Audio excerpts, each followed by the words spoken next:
श्रीमद् भागवत गीता के अध्याय 6 में भगवान श्री कृष्ण ने माना है कि मन बड़ी ही कठिनाई से कंट्रोल होता है, लेकिन प्रयास से वश में आ जाता है। यह अभ्यास और वैराग्य द्वारा वश में हो जाता है। शिथिल प्रयत्न वाला व्यक्ति भी अनेक जन्म के अभ्यास से वही पहुंच जाता है जिसका नाम परम गति अथवा परम धाम है।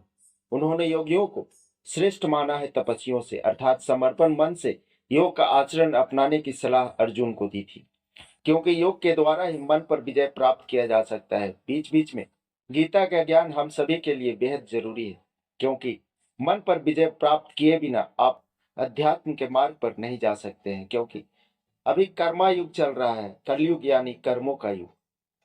इसलिए ऐसा कहा गया है, कलयुग है कर्मों का युग। जो जैसा खेल रचाएगा अपने कर्मों का फल प्राणी जग में वैसा ही पाएगा।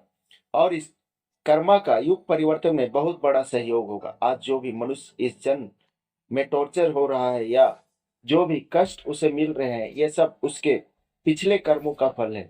जिनका कर्मा पूरा हो चुका है, आज वे भी इस धरती पर आए हैं, अपने मन से आए या फिर भगवान ने उन्हें जबरदस्ती धरती पर भेजा हो। क्योंकि भले ही उनका कर्मा पूरा हो चुका हो, परंतु उससे रिलेटेड जितनी आत्माएं हैं जिसने अपने कर्मों को नहीं भोगा है, उनके कर्मों का फल देने के लिए। इसलिए अभी कोई मनुष्य टॉर्चर हो रहे हैं, किसी कष्ट से कोई गुजर रहा है, तो उसे अपने अंदर बदले की भावना नहीं रखनी चाहिए। यह कलयुग का अंतिम चरण चल रहा है, इसे लास्ट जनरेशन भी कह सकते हैं।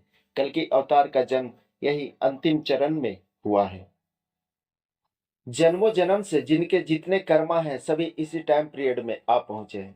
जो लोग कर्म फल भोग रहे हैं, दुख तकलीफ सहने के बावजूद अपने आप को स्थिर रखे हुए, अर्थात मन में किसी के प्रति विद्वेष और बदले की भावना नहीं है, उनका मन में कोई छल नहीं है, वे लोग तो ठीक है। परंतु जो कर्मों का फल पर अपना रिएक्शन दे रहे हैं, बदले की भावना रख रहे हैं, तो वह उसका डबल कर्मास बन जाएंगे, तो वह उसके लिए काफी खतरनाक साबित होगा।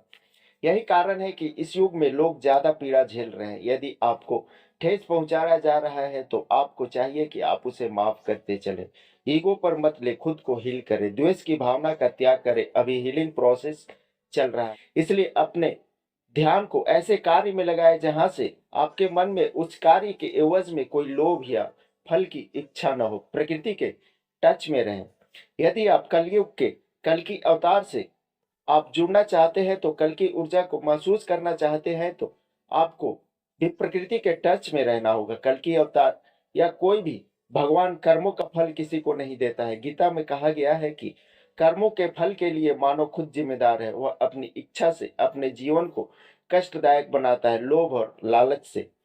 रामायण काल तक के लोग भी कलयुग में दोबारा जन्म लिए हैं, सिर्फ और सिर्फ कर्मों का फल भोगने के लिए, अपना कर्मा पूरा करने के लिए। परिवर्तन का प्रोसेस अलग है, कर्मा से उसका लेना देना नहीं है। पर यह भी परम सत्य है कि कर्मा से ही धरती पर बैलेंस अवश्य आएगा।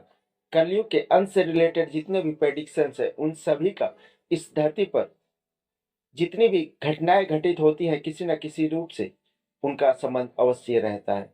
अंत में आपसे फिर कहता हूं, अपने कर्मा को रिलीज करें और कल्कि की कृपा प्राप्त करें।